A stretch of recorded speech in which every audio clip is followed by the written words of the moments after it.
Hello, my name is Zhang from here. Today I'd like to talk to you about the finite temperature QCD phase transition with 2+1 and 3 flavor Mobius domain wave fermions. And this talk is promoted from the poster with 3 flavor Mobius domain wave fermion. So if you need more discussions, we can do that at the poster location tomorrow also. And I will also touch a little bit for the 2+1 Mobius domain wave fermion. And this talk is based on work with Zhang QCD collaboration. The members are Aoki, Yasumichi Aoki, Hidorone Fukaya, Shinigu Suwami-san, Shuji Hashimoto, Isaku Kanamori, Takashi Kaneko, and Yoshifumi Nakamura.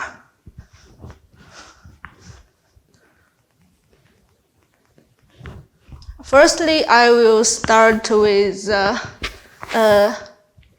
introduction. So this is a famous Columbia plot at the zero baryon chemical potential.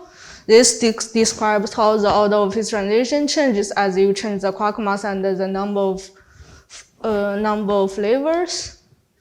And this part, some of part are still unknown.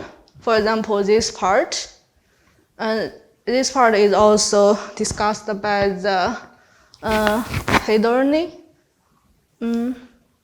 So the order of phase transition is still unknown in this range.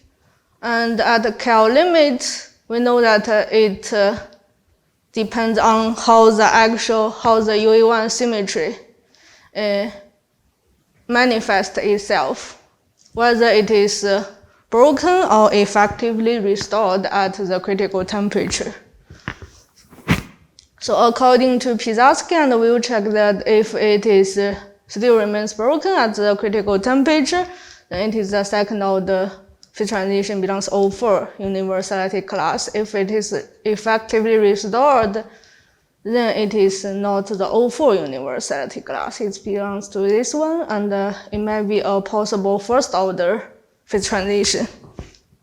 And a recent study with non-Cal fermion, the staggered fermion, which gives evidence of the O4 scaling in the Cal limit of 2+1 flavor QCD, and the critical temperature is roughly around 132 MeV. And to confirm this with Cal fermion, which is needed to be done. And we know that at the physical point, it's a crossover, and the pseudo-critical temperature is roughly 156 MeV. And at this region, the very light quark mass, the order of phase transition is still unknown. So in this work, we are trying to understand the order of phase transition in this region with 2+1 Mobius domain wave fermion with the Cal fermion formulation, and with the line of constant physics, the fixed quark mass near the physical point. This is an essential step for simulation towards this very light quark mass. And also, we want to understand the transition temperature. So why we use the Cal fermion, this Cal fermion, domain wave fermion? Because it preserves the Cal symmetry and the UE1 symmetry at a finite lattice spacing when the fifth dimension goes to infinity. When the fifth dimension is finite, it has reduced Cal symmetry breaking, and which is characterized by this residual mass. And the other region which is also unknown is this 3 flavor Cal region. Yeah, according to the Pisatsky and Wilczek, the sigma model predict that there is a first order phase transition in the three-flavor Cal limit. On the contrary, another recent study, the renormalization group flew of all couplings up to phi 6 in the 3D Ginzburg-Landau potential predict that it is a possible second order phase transition. So whether this first order region exists at all is an open question. If it exists, then what is the value of critical mass, which separates the first order and the crossover region? And we need the non-perturbative first lattice QCD simulation to give us a result. And it's hard to pin down this critical pion mass. And the previous three-flavor lattice studies, here at least some of them may not include all of them, mainly are using the Wilson and the staggered or its improved fermion actions. And you can see that as the lattice spacing reduced, the critical pion mass also got reduced. So the first order region shrinks as you reduce the lattice spacing. And for the Wilson fermion, the critical pion mass seems already larger than the staggered, which is this critical pion mass has a large cutoff and discretization scheme dependence.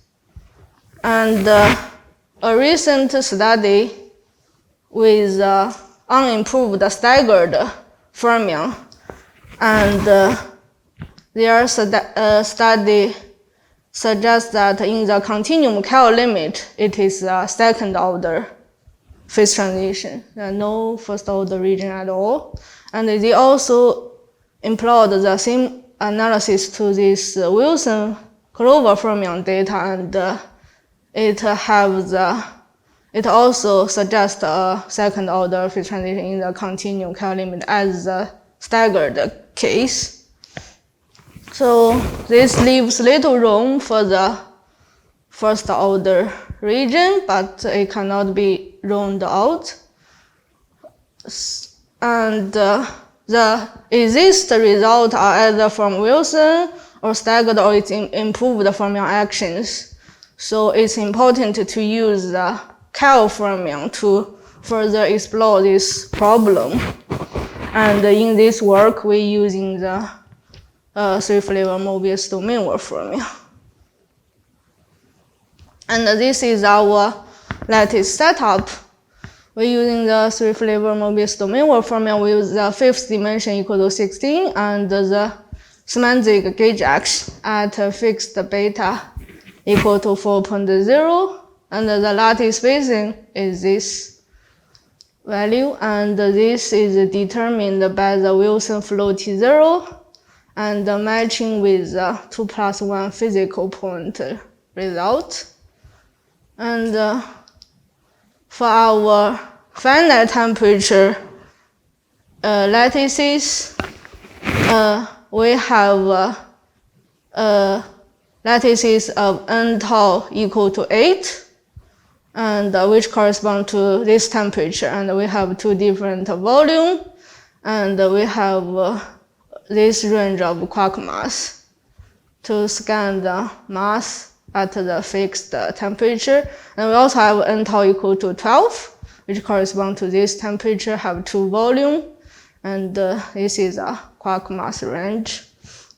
And we also have the zero temperature, and zero temperature resembles at the same beta and the same fifth dimension, and we use this zero temperature resembles to determine the residual mass, and also use the result of the Cal condensate to remove the UV divergence to use the finite temperature Cal condensate subtracted the zero, the vacuum result, to remove the UV divergence of the Cal condensate, and we measured residual mass, Cal condensate, disconnected susceptibility, and bin accumulant.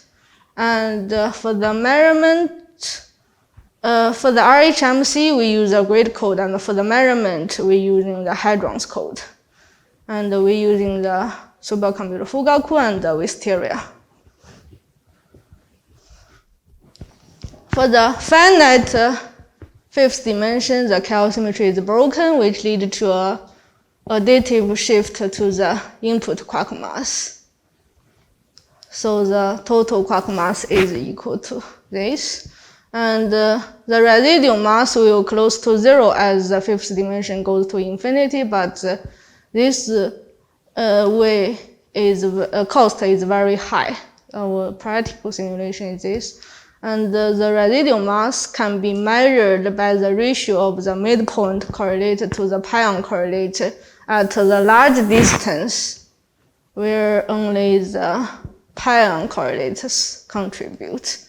And this is the ratio of the midpoint correlated to the pion correlate, and we fit the plateau, get the residual mass.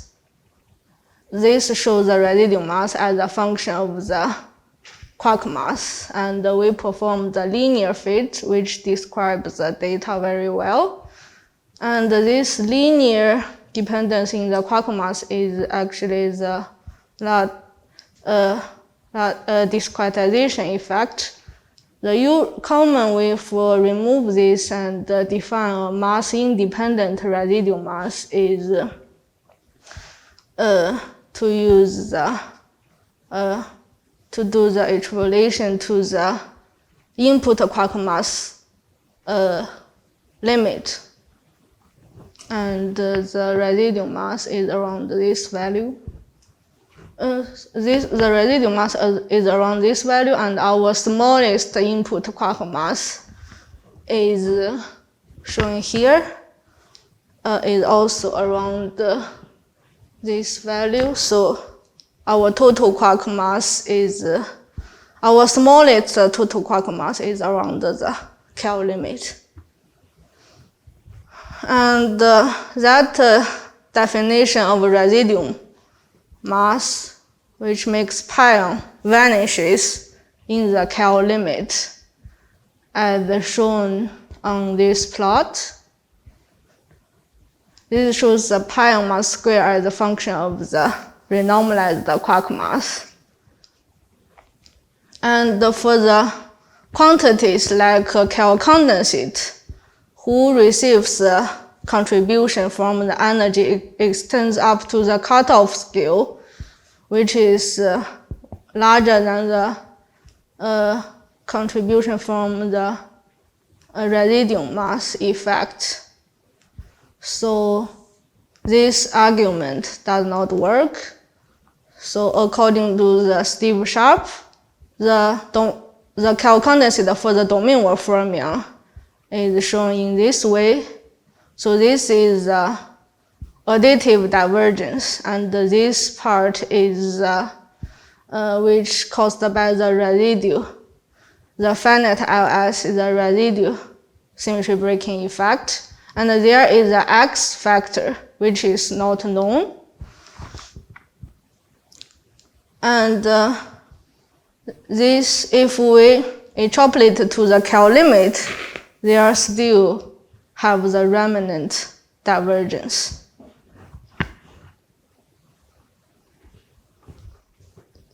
So this is our result of the Cal condensate at n tau equal to 8, which corresponds to this temperature.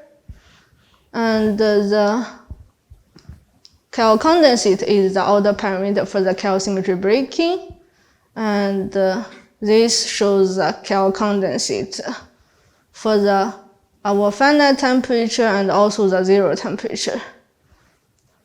We do the quadratic extrapolation for our zero temperature Cal condensate result, and using the finite temperature Cal-condensate result minus the 0 temperature result to remove the additive divergence, this part.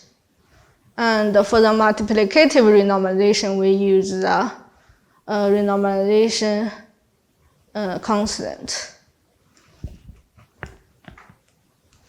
And we also renormalized the quark mass in the MS bar scheme. And this red plot shows the subtracted Cal-condensate where all the divergence has been removed. And here we show the result for this temperature for 2 different volumes.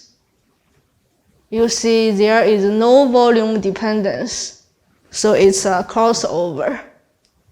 Seems around this region, the pseudo-critical mass.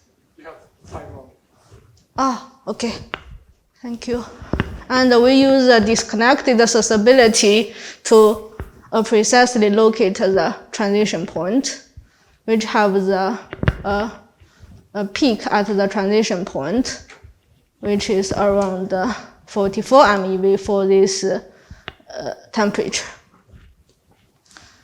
And this to determine the order of the phase transition, we can use the Binder cumulant result. And in the thermodynamic limit, if it is if it's 3, then it's a crossover. If it's 1, then it's a first order. If it's the critical point, then it's this value.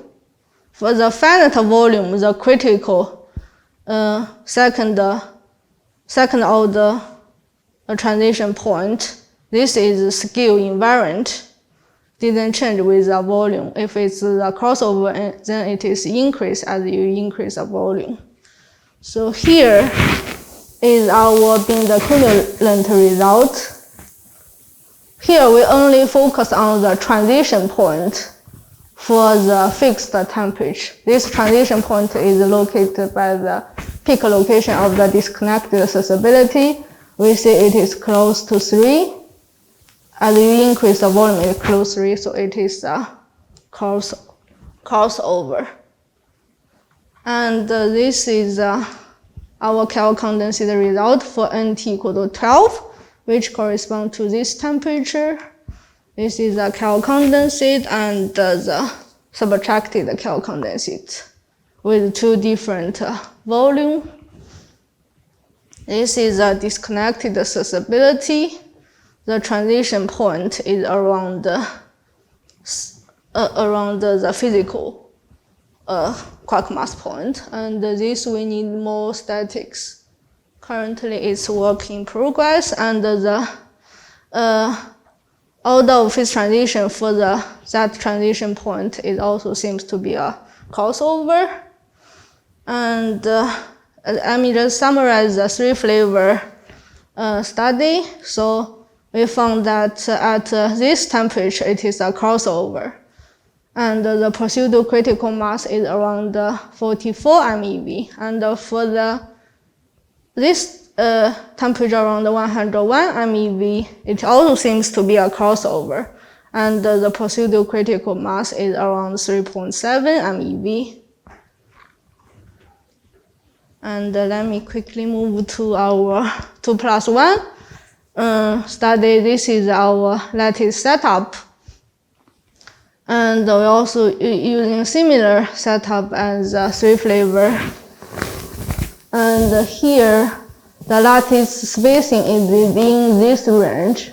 And this is temperature. We're using the line of constant physics with a fixed mass equal to 1/10 of the strange quark mass. Strange quark mass is lying on the physical point. And this is our, at the beginning, we have this kind of simulation. We didn't consider the residual mass effect because at that time, before the simulation, we didn't know. And after the simulation, we calculated the residual mass. These red and green are the residual mass as a function of beta, and this blue line is the light quark mass, which is equal to 1/10 of the strange quark as a function of beta. You see that at the lowest beta, the residual mass is even larger than the input quark mass. So the residual quark mass effect is very large, so we redo the simulation. We correct the input quark mass by the residual mass result, and we have 3 volume with residual mass corrected, and for this we also have this final lattices with n-tau equal to 16. But here the residual mass is relatively small compared with the input light quark mass, so we use mass reweighting. And this is our result, the Cal condensate as a function of temperature. For the we have 3 different volumes for n-tau equal to 12, and we also have the final lattices with n-tau equal to 16, and this is the subtracted Cal condensate. And for this final lattice, we're using the reweighting, and for the detail you can see the News post for details. And we also, for the as I described in the previous slide, that the power divergence that's from the residual Cal symmetry breaking, there is an X factor, and we checked that this X factor seems very small, and so we neglect this part of the contribution. For the detail, you can see the Yasumichi's poster. So the leading UV divergence is just this part, and using this kind of construction can remove this divergence. And this is a multiplicative renormalization, so this is a renormalized subtracted Cal condensate. And this is a disconnected susceptibility. And you can see that there is a small finite lattice spacing effect, as you can see from D1 and C1. These all have the same physical volume, just different is the lattice spacing. But you see the finite lattice spacing effect is very small.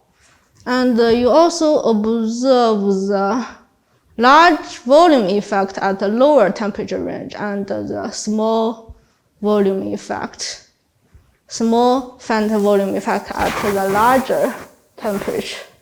And this result is, indicate it's a crossover phase transition, since there is no increase in the peak height of a disconnected susceptibility as you increase the volume.